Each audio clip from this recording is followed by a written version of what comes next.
పా ఆదికాండం నుంచి మనకి 5 పుస్తకాలు ఉంటాయి. ఈ 5 పుస్తకాలని పంచకాండాలు అంటాం. ఈ పంచకాండాల్లో అంటాం. ఈ పంచకాండాలలో చివరి పుస్తకం ఏంటంటే ద్వితీయోపదేశకాండం. ఏం కాండం అండి? ద్వితీయోపదేశకాండం. ఈ ద్వితీయోపదేశకాండంలో మరి దేవుడు ఈ ద్వితీయోపదేశకాండం వచ్చేసరికి దేవుడు వాళ్ళకి ధర్మశాస్త్రాన్ని ఇచ్చాడు. ఏమిచ్చాడండి? దేవుని వాక్యాన్ని ఇచ్చాడు, ధర్మశాస్త్రాన్ని ఇచ్చాడు. ఇచ్చి మరి కనానులోనికి ప్రవేశపెట్టాడు. కనానులోనికి వాళ్ళు ప్రవేశపెట్టబడ్డారు, కనానులోకి వచ్చారు, కనాను దేశంలోకి. అక్కడ వారి నాయకత్వం మరి మోసే తర్వాత ఉన్నటువంటి వ్యక్తి ఎవరంటే యెహోషువ. మనందరికీ తెలుసు. యెహోషువ కాలంలో మరి ఎన్నో యుద్ధాలు జరిగించబడ్డాయి. ఆ యుద్ధాలన్నింటిలో కూడా చాలామంది జయించి ఆ దేశానికి వాళ్ళు రావడం జరిగింది. యెహోషువ చివరి సమయంలో ఆయన అన్నాడు కదా, మరి నేనును నా కుటుంబం యెహోవానే సేవిస్తాం. మీరు ఎవరిని సేవిస్తారో సేవించుకోండి, మరి మేమైతే మాత్రం యెహోవానే సేవిస్తాం అన్నాడు. అప్పుడు మరి వాళ్ళందరూ కూడా అన్నారు, మేము కూడా యెహోవానే సేవిస్తాం, మా దేవుడు యెహోవా, మా ప్రభు, మా రక్షకుడు ఆయనే. ఐగుప్తు నుంచి ఎర్ర సముద్రం పాయలు చేసి మమ్మల్ని తీసుకొచ్చిన దేవుడు, ఆయన విడిచి మేము ఇంకెవరి దగ్గరికి వెళ్తాం అని చెప్పి అన్నారు. కాబట్టి మరి ఆ సమయంలో దేవుని ధర్మశాస్త్రాన్ని వాటన్నిటిని కూడా యెహోషువ చక్కగా వాళ్ళందరికీ బోధించాడు. మరి యెహోషువ కూడా తన సమయం వచ్చింది, ఆయన చనిపోవడం జరిగింది. కాబట్టి యెహోషువ చనిపోయిన తర్వాత మనకి యెహోషువ తర్వాత ఒక పుస్తకం ఉంటుంది. ఆ పుస్తకం పేరేంటి చెప్పండి? ఓకే, దగ్గరకు వచ్చారు. న్యాయాధిపతులు. మీరు బైబిల్లో ఉన్నటువంటి ఈ పుస్తకాలన్నీ ఒకసారి మీకు తెలియాలంటే మొదటి పేజీలోకి వెళ్తే ఇండెక్స్ ఉంటుంది. అక్కడ మీరు ఒకసారి చదవండి, బట్టి పట్టేయాలి. అప్పుడు మీ పుస్తకం చెప్పగానే వెంటనే తక్కువని తీయగలరు అన్నమాట.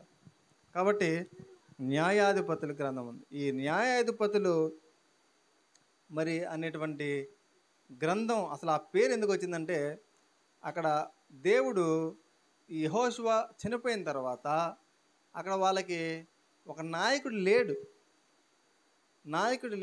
వారు కొంతకాలం బాగానే ఉన్నారు. ఆ తర్వాత మరి అన్యజనుల ఆచారాల ప్రకారం నడుచుకోవడం ప్రారంభించేవాళ్ళు. ఇలా నడుచుకోవడాన్ని బట్టి మరి దేవుడు వాళ్ళని శత్రువుల చేతికి అప్పగించేవాడు. చాలా జాగ్రత్తగా అర్థం చేసుకోండి.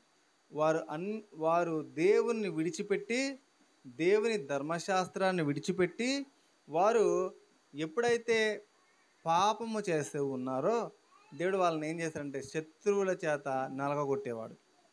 అప్పుడు వాళ్ళు ఆ శత్రువుల దాడికి నలిగిపోయి బానిసలుగా వెళ్ళిపోయి ఏడ్చి కృంగిపోయి దేవుడికి మొరపెట్టేవాళ్ళు. అప్పుడు మొరపెట్టినప్పుడు దేవుడు ఏం చేసేవాడంటే వాళ్ళని విడిపించడానికి ఒక వ్యక్తిని లేపేవాడు, ఒక లీడర్ని లేపేవాడు, ఒక నాయకుని లేపేవాడు. ఆ నాయకుడు ఏం చేసేవాడంటే ఈ ప్రజల్ని, ఇజ్రాయేల్ ప్రజల్ని అల్లరి చేయకూడదు, ఈ ప్రజల్ని ఆ శత్రువుల నుంచి విడిపించేవాడు. ఇప్పుడు ఏం చేయాలి చెప్పండి? విడిపించిన తర్వాత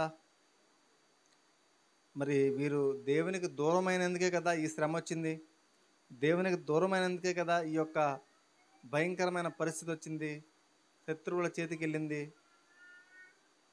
మరి ఆ పరిస్థితిలో మరలా దేవుడికి వేడుకున్నప్పుడే కదా దేవుడు మళ్ళీ ఒక వ్యక్తిని లేపి వాళ్ళని బయటకు తీసుకొచ్చింది. ఇప్పుడు ఏం చేయాలి? ఇప్పుడు మళ్ళా దేవుని మార్గంలో నడవాలి, దేవుని ధర్మశాస్త్రాన్ని అనుసరించాలి, దేవుని వాక్యం ప్రకారం జీవించాలి. కానీ వీళ్ళు ఇలా జీవించేవాళ్ళు కాదు. మళ్ళీ దేవుని మర్చిపోయేవాళ్ళు, మళ్ళీ దేవుని వాక్యాన్ని విడిచిపెట్టేవాళ్ళు, మళ్ళీ దేవుని విధానం ప్రకారం, ధర్మశాస్త్రం ప్రకారం నడుచుకోవడం మానేసి ఆ అన్యజనుల రీతిగా నడిచేవాళ్ళు. అలా నడుస్తున్నప్పుడు దేవుడికి మళ్ళీ కోపం వచ్చి మళ్ళీ వీళ్ళని శత్రువుల చేతికి అప్పగించేవాడు. మళ్ళీ వేరే దేశం వచ్చి వాళ్ళని పట్టుకొని వాళ్ళని బందీలుగా చేసి చెరపట్టుకుపోయి వాళ్ళని హింసల పాలు చేసేవాడు.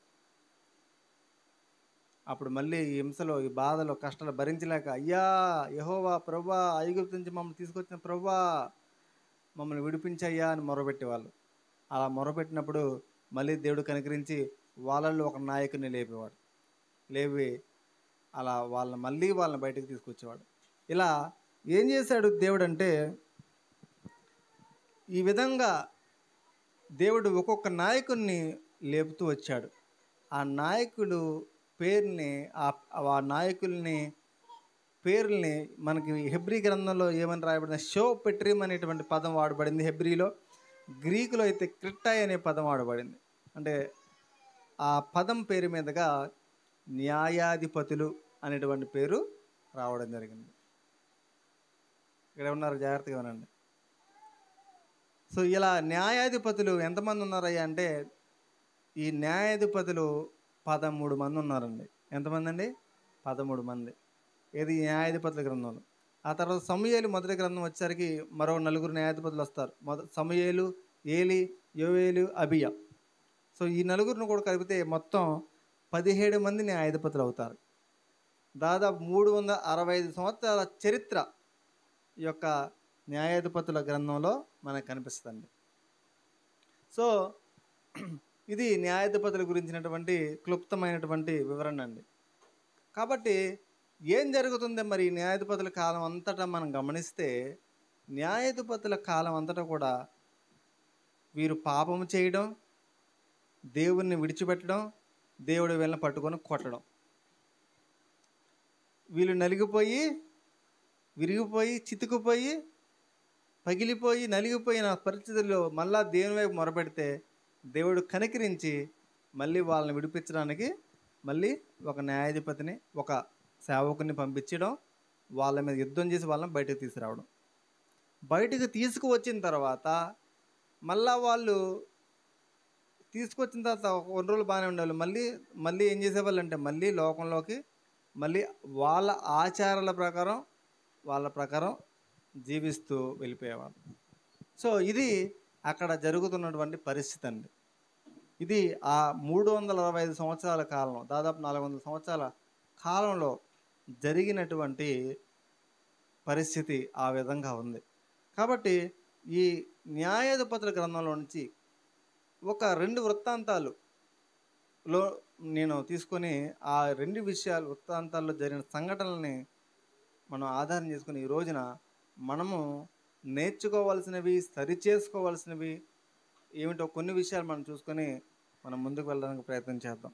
చూడండి, న్యాయాధిపతి ఇలా జరుగుతున్న క్రమంలో ఒక 2 వృత్తాంతాలు అందులో రాయబడ్డాయి.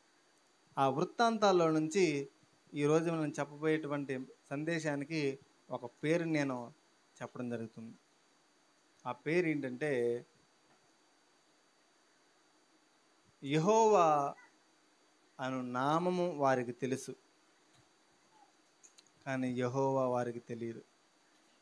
ఏం చెప్పండి? యెహోవా అను నామం వాళ్ళకి తెలుసు, కానీ యెహోవా వాళ్ళకి తెలియదు. అదేంటండి? యెహోవా నామం తెలియటం ఏంటి? యెహోవా పేరు తెలియటం ఏంటి? యెహోవా తెలియకపోవడం ఏంటండి? అవును, అలా సాధ్యం అవుతుందా? సాధ్యం అవుతుంది. చంద్రబాబు నాయుడు గారు తెలుసా మీ అందరికీ? తెలుసు. చంద్రబాబు నాయుడు గారు ఎవరో తెలుసు. చంద్రబాబు నాయుడు గారి పేరు తెలుసు, కానీ చంద్రబాబు నాయుడు గారు ఏంటో మీకు తెలియదు. ఎవరికి తెలుస్తుంది ఆయన ఏంటో? ఆయనతో దగ్గరగా నడిచేటువంటి వాళ్ళతో, ఆయనతో సహవాసం చేసే వాళ్ళతో, ఆయనతో తిరిగే వాళ్ళతో, ఆయనతో కలిసి భోజనం చేసి, కలిసి కారులో తిరుగుతూ ఆయనతో స్నేహం చేసే వాళ్ళకు మాత్రమే ఆయన ఎవరో తెలుస్తుంది. వాళ్ళ కుమారుడికి, వాళ్ళ కుటుంబ సభ్యులకి, ఆయనతో నడిచే వాళ్ళకి మాత్రం ఆయన తెలుస్తుంది. అర్థమైందా? క్లారిటీ అర్థమైందండి? చాలామంది మనకి రోడ్డు మీద, మన ఊరిలో మనం ప్రయాణం చేస్తున్నప్పుడు చాలామంది తెలుసు, వాళ్ళ పేర్లు తెలుసు, కానీ వాళ్ళు మనకు తెలియదు. ఏంటి తెలియదు అంటే, పేరు తెలియటం వేరు, ఆ వ్యక్తి తెలియడం వేరు. ఈ రోజున ఇక్కడ ఉన్నటువంటి ప్రజల పరిస్థితి కూడా అలాగే ఉంది. యెహోవా అను నామము వాళ్ళకి తెలుసు, కానీ యెహోవా అంటే ఆ దేవుడు ఎవరో వాళ్ళకి తెలియలే. ఆయన ఏం చెప్తున్నాడో, ఆయన ఎలా బ్రతకమన్నాడో, ఆయన ఎలా ఆరాధించమన్నాడో వారికి తెలియలేదండి. ఎవరికి? అక్కడ ఆ న్యాయాధిపతి గాథలో ఉన్నటువంటి ఆ ప్రజలకి. ఎలాగా అని మీరు చెప్తున్నారంటే మీకు ఒక ఉదాహరణ చూపిస్తాను. చూడండి, న్యాయాధిపతుల గ్రంథము 17వ అధ్యాయము. న్యాయాధిపతుల గ్రంథం 17వ అధ్యాయము మొదటి 3 వచనాలు మనం చదువుతాం. అక్కడ జరిగిన ఒక సంఘటన మీకు వివరిస్తాను. చూడండి ఎలాగా. మీకా అను ఒకడు ఎఫ్రామీయుల మన్య దేశంలో ఉండెను. ఎవరండి? మేక. అతడు తన తల్లిని చూచి, నీ యొద్ద నుండి తీసుకొనిన రోకలు అనగా నీవు ప్రమాణము చేసి నా వినికిడిలో మాట్లాడిన ఆ 1,100 వెండి రోకలు నా యొద్ద ఉన్నవి. ఇదిగో నేను వాటిని తీసుకుంటేనే అని ఆమెతో చెప్పగా, అతని తల్లి, నా కుమారుడు యెహోవా చేత ఆశీర్వదించబడును గాక అనెను. ఏముందండి ఆవిడ? ఏమని చెప్పండి? యెహోవా చేత ఆశీర్వదించబడును గాక. ఎవరిని? కుమారుణ్ణి. అతడు ఆ 1,100 రోకలు తన తల్లికి మరలా ఇయ్యగా, అతడు ఆమె పోత విగ్రహము చేయించుటకై నా కుమారుని చేత తీసుకున్న ఈ రోకలు నేను యెహోవాకు ప్రతిష్ఠించుచున్నాను, నీకు మరలా అది ఇచ్చేదనెను. అతడు ఆ రోకలను తన తల్లికి ఇయ్యగా, ఆమె వాటిలో 2 తులముల 200 పట్టుకొని కంసాలుగా అప్పగించెను. అతడు వాటిలో చెక్కబడిన ప్రతిమా స్వరూపమైన పోత విగ్రహమును చేయగా, అది మేకా ఇంట ఉంచబడెను. మేకా అను ఆ మనుషునికి దేవమందిరం ఒకటి ఉండెను. మరియు అతడు ఎఫోదును గృహ దేవతలను చేయించి, ఏం చేయించాడండి? పోత విగ్రహాలు చేయించాడు, గృహ దేవతలు చేయించాడు. జాగ్రత్తగా వినాలండి. పోత విగ్రహాలు చేయించాడు, గృహ దేవతలు చేయించాడు. చేయించి అక్కడ ఒక యాజకుని నియమించాడంట.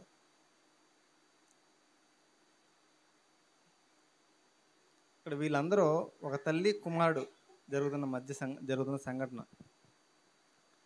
ఆవిడ ఏమని చెప్తుంది?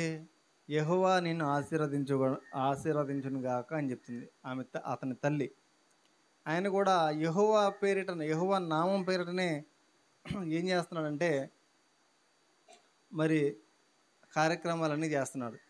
కొంత డబ్బులు ఉన్నాయి, ఆ డబ్బులు తీసుకొని, రోకలు ఉన్నాయి, ఆ డబ్బులు తీసుకెళ్ళి కంసాలకు ఇచ్చి యెహోవా నామం పేరిట కొన్ని ప్రతిమా విగ్రహాలు తయారు చేసి ఏం చేస్తున్నాడంటే ఆ విగ్రహాలని పూజిస్తున్నాడు. ఇప్పుడు వీళ్ళంతకీ ఎవరిని ఆరాధిస్తున్నారో చెప్పండి? యెహోవాను ఆరాధిస్తున్నారా? యెహోవా నామాన్ని పెట్టుకుని అన్య దేవతలను ఆరాధిస్తున్నారు. చెప్పండి. అంటే వీళ్ళకి యెహోవా తెలుసు కానీ, యెహోవా నామం తెలుసు కానీ యెహోవా వాళ్ళకి తెలియదండి. యెహోవా పేరు తెలుసు కానీ యెహోవా నామము వాళ్ళకి తెలియదు. ఎందుకనండి? దేవుని ధర్మశాస్త్రం వారికి ఇవ్వబడింది. ఏమని రాయబడింది ధర్మశాస్త్రంలో? చూడండి, నిర్గమాకాండము 20 అధ్యాయము వాళ్ళకి క్లియర్గా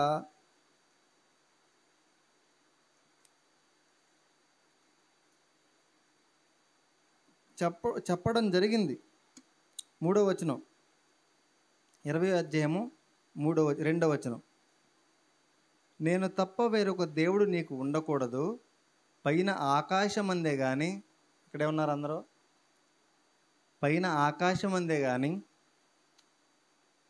క్రింద భూమి అందే కానీ, భూమి కింద నీళ్ళ ఎందే కానీ ఉండు దేని రూపమునైనను విగ్రహమునైనను నీవు చేసుకొనకూడదు, వాటికి సాగిలపడకూడదు, వాటిని పూజించకూడదు.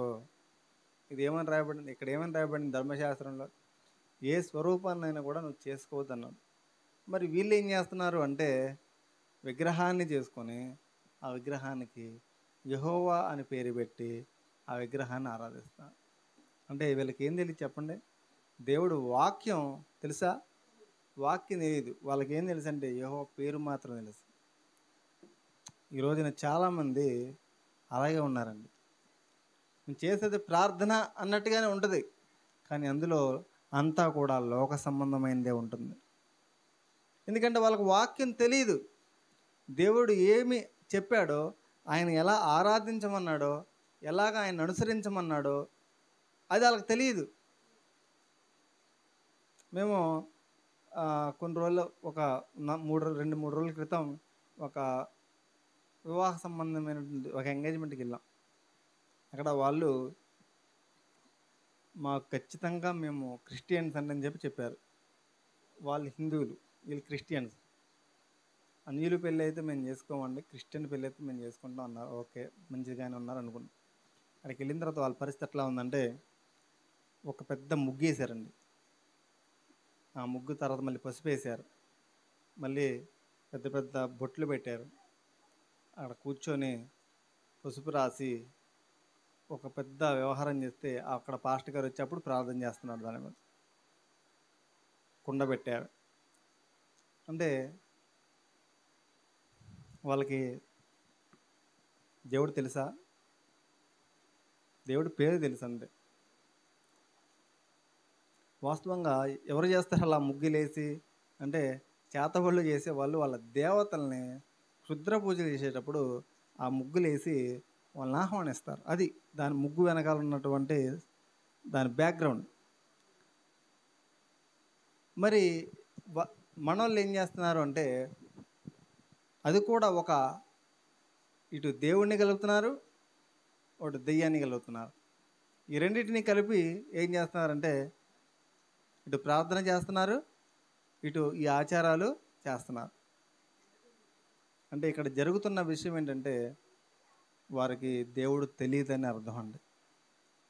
వారికి దేవుడు తెలియదని అర్థం.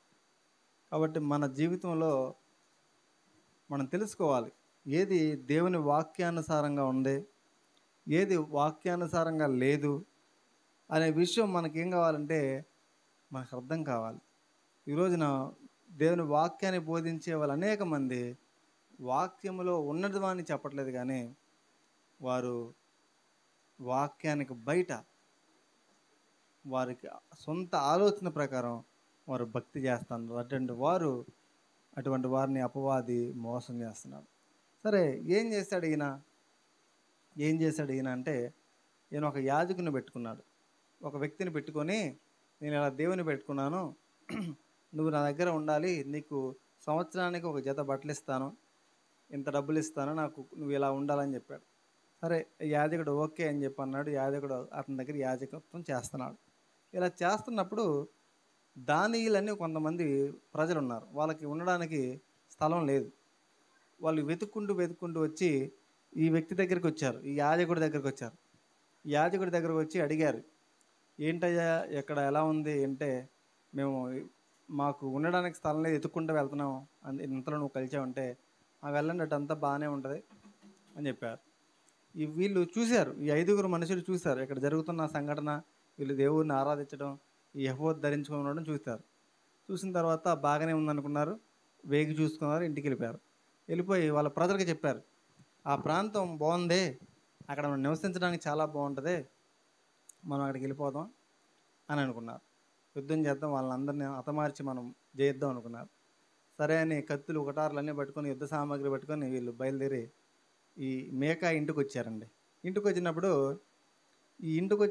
ఎవరు కలుస్తారు అంటే, మేక ఉండడు, మేక తర్వాత వస్తాడు, యాజకుడు కనిపిస్తాడు ఫస్ట్. ఈ యాజకుడు ఎవరు పెట్టుకున్నారు? యాజకుడిని మేక పెట్టుకున్నాడు, వాళ్ళ ఇంట్లో ఒక్కళ్ళ ఇంట్లోనే జరగడానికి. అప్పుడు వీళ్ళు వచ్చి అన్నారు, ఈ విగ్రహాలు ఇవన్నీ కూడా వీళ్ళు స్వాధీనం చేసుకున్నారు. ఎవరో యుద్ధం చేయడానికి వచ్చిన వాళ్ళు స్వాధీనం చేసుకున్నప్పుడు, అయ్యో ఇదేంటి అంత పని చేస్తారంటే, ఇవి ఆయనే కదండి, మీరు అట్లా చేయడం ఏంటండి అని అడిగితే, అప్పుడు వాళ్ళు ఒక మాట అన్నారు. చూడండి, 18వ అధ్యాయము 19వ వచనం, న్యాయాధిపతి 18-19. వీరు మేక ఇంటికి పోయి చెక్కబడిన ప్రతిమను, ఎఫోదును, గృహదేవతను, పోత విగ్రహమును పట్టుకున్నప్పుడు ఏం చేశారండి? అవన్నీ పట్టుకున్నారంట. పట్టుకున్నప్పుడు ఆ యాజకుడు, మీరేమి చేస్తున్నారని వారిని అడుగగా, యాజకుడు ఏమన్నాడండి? మీరేం చేస్తున్నారు, ఇవన్నీ తీసుకెళ్ళిపోతున్నారేంటి అన్నాడు. అప్పుడు వారు, నీవు ఊరకుండుము, నీ చెయ్యి నీ నోటు మీద ఉంచుకొని మాతో వచ్చి మాకు తండ్రివిగాను యాజకుడిగాను ఉండము. ఒకని ఇంటి వారికే నువ్వు యాజకుడివై ఉండటం నీకు మంచిదా? ఇశ్రాయేలీయులలో ఒక గోత్రమునకు కుటుంబమునకు యాజకుడివై ఉండటం మంచిదా అని అడిగిరి. అప్పుడు ఆ యాజకుడు హృదయమందు సంతోషించి ఆ ఎఫోదును, గృహదేవతలను చెక్కబడిన ప్రతిమను పట్టుకొని ఆ జనుల మధ్య చేరెను. అర్థమవుతుందండి? ఇప్పుడు ఏం చేస్తున్నాడు యాజకుడు? అప్పటి వరకు యాజకుడు ఒక ఇంటికి యాజకుడిగా ఉన్నాడు. మేకా అనే ఒక ఇంటికి యాజకుడిగా ఉన్నాడు. ఇప్పుడు ఈ ప్రజలు వచ్చి యుద్ధం చేయడానికి వచ్చిన ప్రజలు ఈ దేవతల్ని విగ్రహాలని అన్నీ లాక్కొని వెళ్తుంటే అడిగాడు యాజకుడు, ఏంటయ్యా మీరు తీసుకెళ్ళిపోతున్నారు ఏంటయ్యా అంటే, నువ్వు నువ్వు నోరు మూసుకొని అలా ఉండు. నువ్వు ఒక్క ఇంటికి యాజకుడు ఉండటం మంచిదా, మా అందరికీ యాజకుడు ఉండటం మంచిదా అన్నాడు. అప్పుడు అక్కడ రాయబడినటువంటి మాట ఏంటంటే, ఆ యాజకుడు హృదయమందు సంతోషించి. ఇప్పుడు మీరు చెప్పండి, అలాంటి పరిస్థితుల్లో హృదయమందు సంతోషం కలిగిందంటే ఆయన నిజమైన భక్తుడేనా, నిజమైన యాజకుడేనా? నువ్వు ఒక ఇంటి దగ్గర ఒక యాజకుడిగా ఉంటున్నావు. అతను నీకు జీతం ఇస్తున్నాడు, బట్టలు ఇస్తున్నాడు. అతని ఇల్లు దోచుకున్నారు. అతని ఇల్లు దోచుకున్నారంటే నీకేం కలగాలి? దుఃఖం కలగాలి, బాధ కలగాలి. అతని కొరకు ప్రార్థన చేయాలి నిజమైనటువంటి యాజకుడు అయితే. కానీ అతను దోచుకొనబడితే నీకు ఇంకా ఎక్కువ జీతం ఇస్తాం, నీకు ఇంకా ఎక్కువ ఘనత ఇస్తాం, ఇంకా ఎక్కువ డబ్బులు ఇస్తాం అంటే అతను హృదయమందు సంతోషిస్తున్నాడు. అతను హృదయమందు సంతోషిస్తున్నాడు. ఆ యాజకుడైనా చెప్పాలి కదా, అసలు విగ్రహాలు చేసుకోకూడదు, అసలు మనకు ధర్మశాస్త్రం ఉంది, ఆ ధర్మశాస్త్రంలో మనం అసలు సొంతంగా ఇలా చేసుకోకూడదని వాక్యం మోసే మనకి ఇచ్చాడు అని ఇతనేం చెప్పాలా? ఇతను కూడా చెప్పలా. ఎవరు అతను అంటే అబద్ధ బోధకుడు. ఈ రోజున లేరండి అలాంటి వాళ్ళు? ఉన్నారండి, ఈ రోజున అలాంటి వాళ్ళు ఉన్నారు. తప్పును తప్పు అని చెప్పనటువంటి బోధ, పాపమును పాపం అని ఖండించినటువంటి బోధ. నేను గట్టిగా చెప్తే వీళ్ళు చర్చికి రారేమో, వీళ్ళ దగ్గర నుంచి చందాలు రావేమో, వీళ్ళ దగ్గర నుంచి దశం భాగాలు రావేమో అని వాళ్ళ సవర చేసుకుంటూ చెప్పే బోధ చివరికి వాళ్ళ నాశనానికి గురి చేస్తుందండి.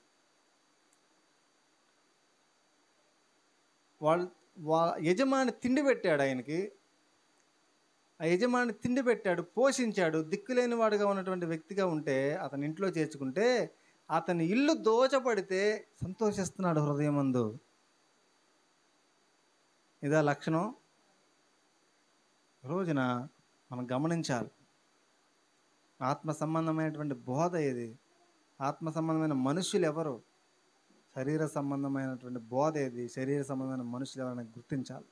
ఈ రోజున తండోపతండాలుగా వెళ్తున్నారు ప్రజలు, మంచిదే. కానీ అక్కడ చెప్పే బోధ ఎలా ఉంది తెలుసండి? నువ్వు జబర్దస్త్ దగ్గర కూర్చున్నావా, చర్చిలో కూర్చున్నావా అర్థం కావట్లేదండి. వాళ్ళు చెప్పే మాటలకి కొంతమంది బోధకులు వింటుంటే వారు చెప్పే జోకులకి వీరు పొట్ట పట్టుకుని నవ్వలేకపోతున్నారు. చివరికి వచ్చిన తర్వాత జోకులు వేయొచ్చు, తప్పలేదు, కానీ జీవితమే జోకులు అయిపోకూడదు. నవ్వొచ్చు, తప్పలేదు, జీవితం నవ్వులు బలైపోకూడదు.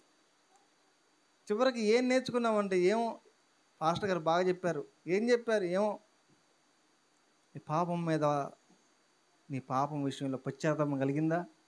నీ జీవితంలో మార్చుకోవాల్సినవి ఏమన్నా నువ్వు మార్చుకుంటున్నావా? నీ విశ్వాసంలో లోపాలు ఏమైనా సరి చేసుకుంటున్నావా? దేవుని వాక్యంలో ఉండి నీ జీవితాన్ని మార్చుకోవడానికి దేవుడు నీతో ఏమైనా మాట్లాడుతున్నాడా? అవేమీ లేవండి ఈ రోజున. డబ్బు కోసం, పేరు కోసం విశ్వాసులు కూడా ఆ విధంగా తయారైపోతా ఉన్నారు.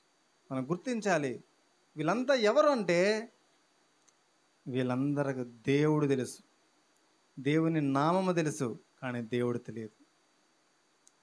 వీరందరికీ యేసుప్రభు మా దేవుడు అండి అంతవరకే, కానీ యేసుప్రభు ఎవరు వాళ్ళకి తెలియదు. శిష్యులు కూడా 12 మంది శిష్యులు ఆయనతో పాటు కలిసి భోజనం చేశారు, ఆయనతో కలిసి రొట్టెలు తిన్నారు, ఆయనతో కలిసి ఏం చేస్తారంటే చేపలు తిన్నారు. 5,000 మందికి 5 రొట్టెలు 2 చేపలు పంచారు, తిరిగారు, అద్భుతాలు చేసినప్పుడు చూశారు. పడవలో ప్రయాణం చేసి వెళ్తున్నారు, ఆయనతోనే ఉన్నారు. కానీ ఒక పెద్ద తుఫాన్ వచ్చింది, ఒక పెద్ద గాలి దుమ్ము వచ్చింది, తుఫాన్ వచ్చింది. భయంకరమైన తుఫాన్లో నీళ్ళు పడవలోకి వచ్చాయి. ఇక అనవసరంగా ఇంత వచ్చామేమో అనుకున్నారేమో. అయ్యా నీకు చింత లేదా, మేము నశించిపోతున్నాం అని అల్లకొల్లలం అయిపోయారు. యేసుక్రీస్తు ప్రభు ఒక్కసారిగా లేచి ఒక్క గద్దింపు గద్దించగా ఆ ఆ యొక్క తుఫానంతా ఆగిపోయింది.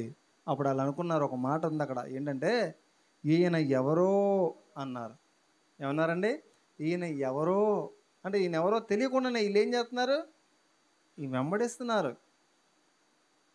ఆయన తెలుసు. ఏం తెలుసు అంటే ఆయన ఒక బోధకుడు, ఆయన పేరు యేసు, అదే తెలుసు వాళ్ళకి.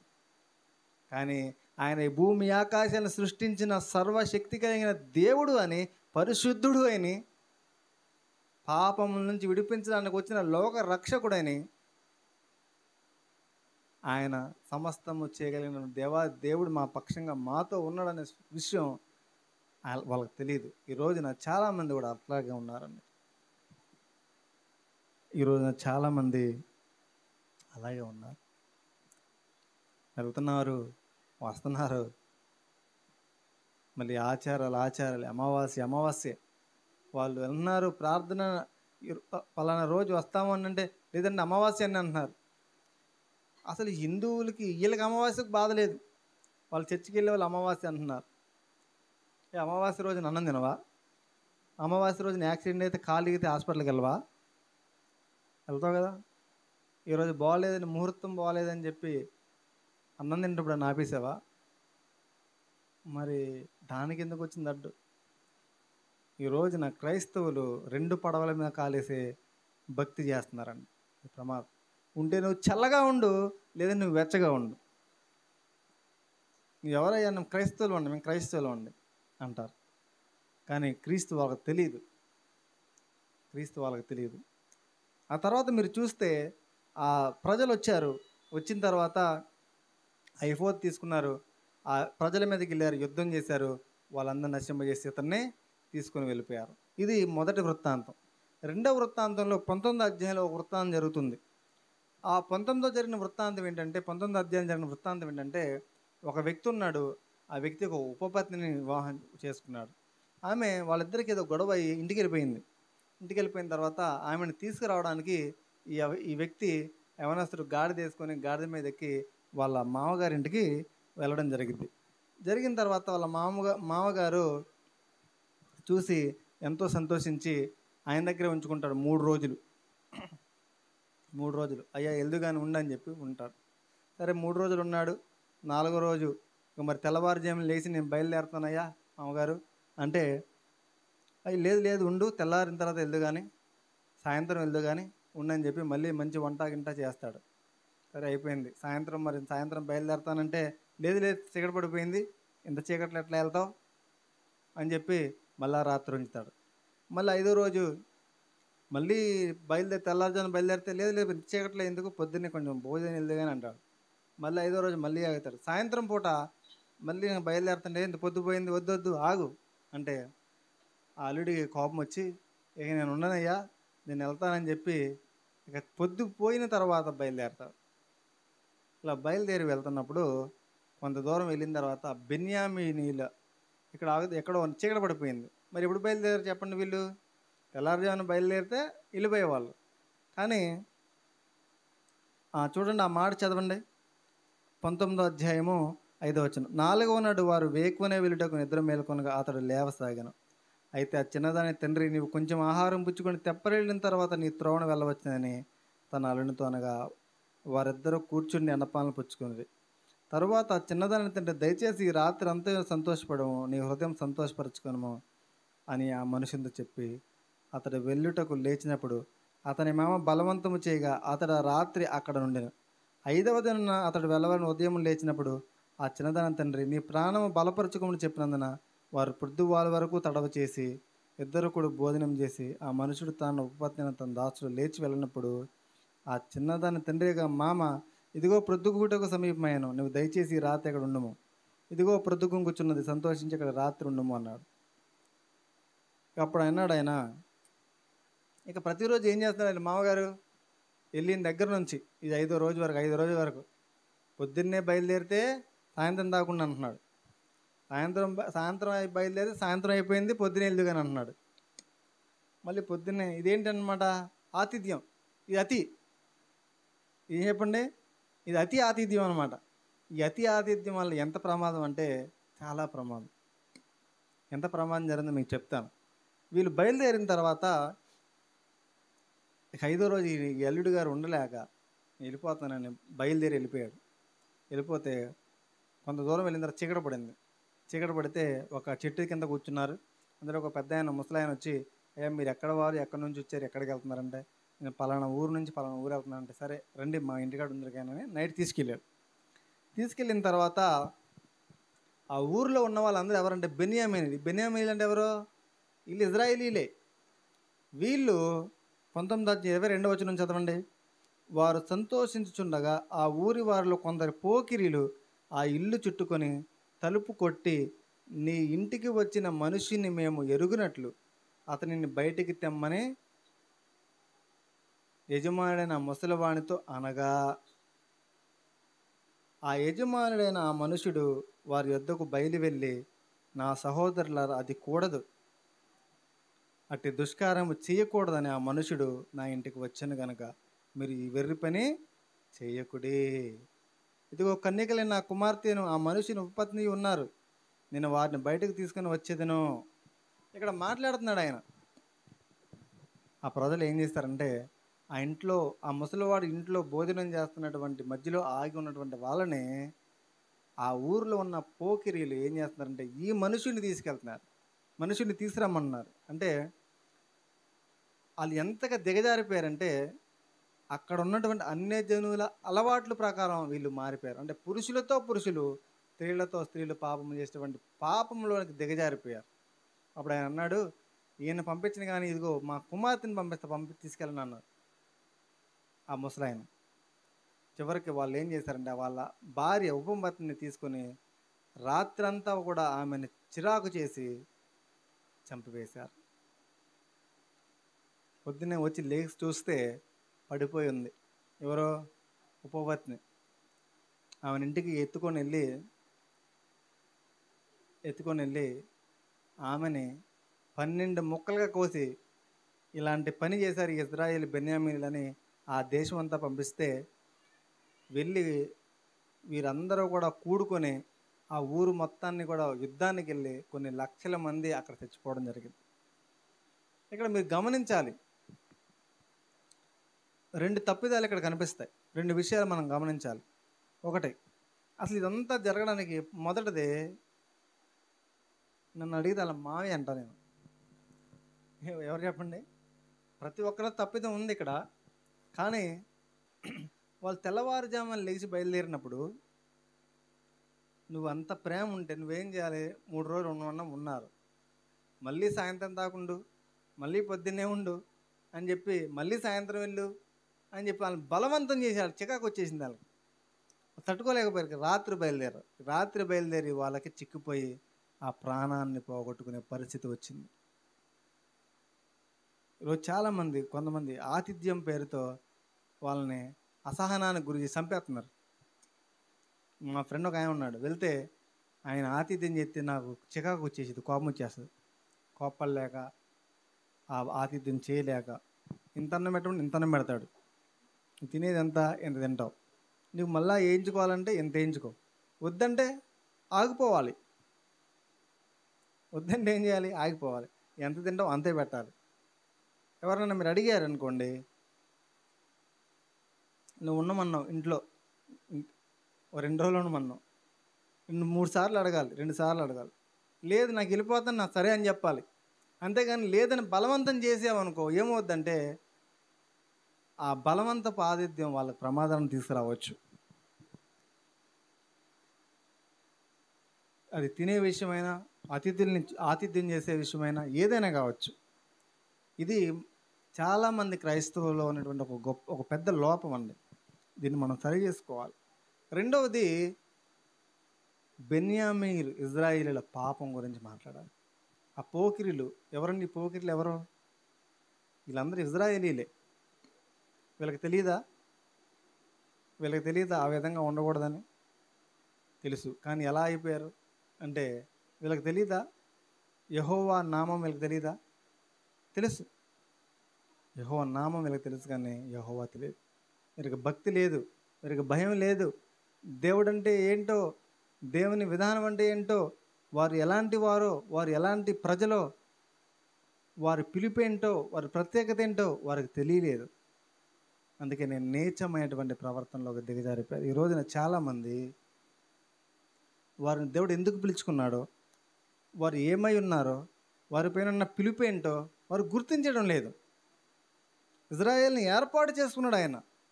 అలాంటి ఇజ్రాయేలు సొదొమ గొమొర్రా వంటి పాపము చేసేటువంటి పరిస్థితులకు వాళ్ళు దిగజారిపోయి నీచమైనటువంటి స్థితిలోకి దిగజారిపోయారంటే వారికి దేవుని వాక్యం లేదు, దేవుడు తెలియదు వాళ్ళకి.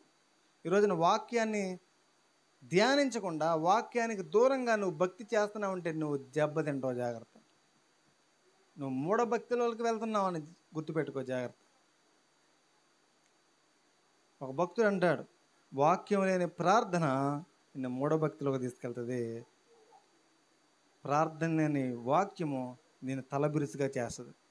కాబట్టి రెండు ఉండాలి. వాళ్ళకి కేవలం యెహోవా నామమే తెలుసు, యెహోవా తెలియదు. చాలామందికి యేసు ప్రభు నామమే తెలుసు. సారా కొట్టుకాడు ఎవరయ్యా? దావీదు. స్టేషన్లో ఎవరయ్యా? యేసుబాబు. దానియేలు. ఎక్కడ దొంగతనం చేసింది? పలానా దానియేలు. పేరు అంటే పేర్లన్నీ దేవుడి పేర్లే. అంటే ఈ రోజున ఉన్నారా అలాంటి వాళ్ళు? ఉన్నారు. కారణం ఏంటంటే ఈరోజు చాలామందికి యేసుక్రీస్తు ప్రభు తెలుసు. నీకేముంది? అందరికీ తెలుసు. అన్నిటికీ తెలియదు యేసుక్రీస్తు ప్రభు పేరు తెలుసు. యేసుక్రీస్తు ప్రభు పేరు తెలుసు, కానీ వారికి యేసుక్రీస్తు ప్రభు తెలియదు. ఒక మాట చెబుదాం, ముగించుకుందాం. చూడండి, తిమోతి రాసినటువంటి మొదటి పత్రిక 1వ అధ్యాయం 14వ వచనం. మొదటి తిమోతి. పౌలు అంటున్నాడు, ఒక మాట అన్నాడు,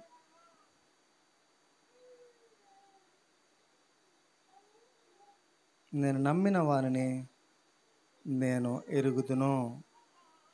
నేను నమ్మిన వారిని నేను ఎరుగుదును. 2వ తిమోతి పత్రిక 1వ అధ్యాయము 12వ వచనం. నేను నమ్మిన వారిని నేను ఎరుగుదును గనుక నేను సిగ్గుపడను. హల్లెలూయా. నువ్వు నమ్మినటువంటి యేసు నువ్వు ఎరిగి ఉన్నావా అనేది ప్రశ్న. నువ్వు నమ్మిన యేసు నీకు తెలుసా? ఆయన ఎంతటి పరిశుద్ధుడో, ఆయన ఎలాంటి వాడో, ఆయన అనుసరించాలంటే ఎలా ఉండాలో, ఆయన భక్తి చేస్తే ఎలా భక్తి చేయాలో, ఎలా జీవించాలో, ఎలా మాట్లాడాలో, ఎలా నడుచుకోవాలో తెలుసా? ఒకవేళ పేరుకు మాత్రమే యేసు ప్రభు అండి మా దేవుడు అని చెప్పుకుంటూ పొద్దున్నుంచి సాయంత్రం దాకా లోకము, పొద్దునుంచి సాయంత్రం దాకా పాపము, లోకం ముచ్చట్లు, వాళ్ళ మీద వీళ్ళ మీద వీళ్ళ మీద మనం ఎల్లప్పుడూ మనము కోపం పెట్టుకోవడం, వ్యర్థమైన మాటలు మాట్లాడడం, అబద్ధములు ఆడడం, పాపమును విడిచిపెట్టకపోవడం, దేవుని సన్నిధిని ప్రేమించకపోవడం, ఇవన్నీ చేస్తున్నామంటే మనకి యేసు ప్రభు తెలియదని అర్థం. యేసు ప్రభు తెలియదని అర్థం. ప్రియ దేవుని జనాంగమా, ఆయన ఎవరో మనకు తెలిస్తే మన జీవితం కూడా సరిచేయబడుతుంది. ఈ రోజున న్యాయాధిపతుల గ్రంథం నుంచి కొన్ని విషయాలు చూసాం. వారి జీవితము ఎర్ర సముద్రం నుంచి బయలుదేరి వచ్చిన వాళ్ళే, అద్భుత కార్యాలు జరిగించబడిన వాళ్ళే, మన్నా తిన్న వాళ్ళే, ఆకాశం నుంచి మన్నా తిన్నారు, అగ్ని స్తంభముగా మేఘస్తంభంగా దేవుని చేత నడిపించబడ్డారు, బండలో నుంచి నీళ్లు తాగారు, ధర్మశాస్త్రాన్ని పొందారు, అబ్రహాము సంతానము. ఎన్ని గొప్ప ఆధిక్యతలు ఉన్నాయి. కానీ వారి జీవితం చూస్తే యెహోవాని ఎరుగని ప్రజల కన్నా దారుణంగా తయారైనారు. కానీ వారికి యెహోవా తెలుసా అంటే యెహోవా నామం తెలుసు, యెహోవా తెలియదు. ఈ రోజున నీకు ఏం తెలుసు? తాళం చేద్దాం, ప్రార్థన చేసుకుందాం. నీకు యేసు ప్రభు తెలుసా? నీకు తెలిస్తే నిజంగా నీ జీవితం వేరేలా ఉంటుంది. యేసు ప్రభు నామమే తెలుసా? నీకు యేసు ప్రభు తెలుసా? తలలో ఉంచుదాం, ప్రార్థన చేద్దాం.